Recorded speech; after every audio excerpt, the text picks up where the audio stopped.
আমি টুটু সাধু। আমার চ্যানেলের নাম ক্যামেলিয়া। আমি যে মেন্টালিটির গল্পটা বলি, মেন্টালিটির সব নানা রকম ছোটো বড়ো গল্প দিয়ে বা সব কিছু দিয়ে যে বলি, এটা হচ্ছে 16 নাম্বার। সেটাই বলছি।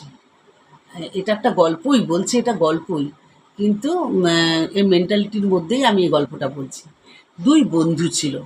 এক বন্ধু আলুর ব্যবসায়ী, আর এক বন্ধু ফুলের ব্যবসায়ী।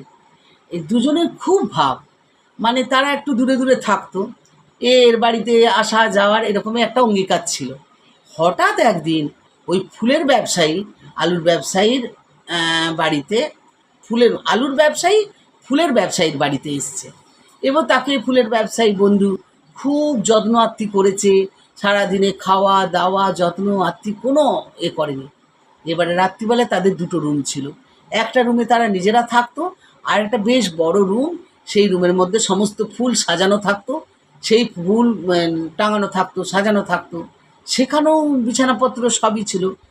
সেখানের মধ্যে ফুল থাকতো। তার বন্ধুকে সে ফুলের ঘরে ওই শুতে দিয়েছে। তা ফুলের গন্ধ মোমো করছে। সকালবেলায় ঘুম থেকে উঠে তাকে চা খেতে ডাকবে বা করবে, তখন দেখেছে বন্ধু ওঠো, বন্ধু ওঠো। বন্ধু তো ঘুমোচ্ছে নাক ডেকে।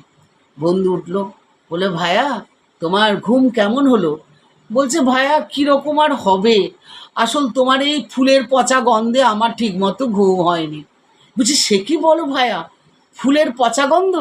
এই গন্ধ তো মোমো করছে, সুন্দর গন্ধ। বলছে না গো বন্ধু, আসল কি বলো তো, আমি তো আলুর ব্যবসা করি, পচা আলুর গোডাউনে ঘুমোই, আর এই পচা আলুর গন্ধে আমার খুব সুন্দর ঘুমটা হয়। আর তোমার এই ফুলের ঘরে তুমি শুতে দিয়েছো, ফুলের গন্ধে পচা গন্ধে আমার ঘুমটা ঠিক হয়নি। এর থেকে কী বোঝা যায়, যে যেরকম জায়গায় বিলং করে তারা সব সময় সেটাই চায়, তাতেই কিন্তু মানে অভ্যস্ত হয়ে যায়, স্বচ্ছন্দ বোধ করে। যে যেমন হয়, হ্যাঁ, যে যেমনভাবে বিলং করে, তারও চারদিকের পারিপার্শ্বিকের মধ্যে তার যেমন থাকে, সেও তেমনের সাথেই মানে স্বচ্ছন্দ বোধ করে। এটার থেকে বোঝা যায়।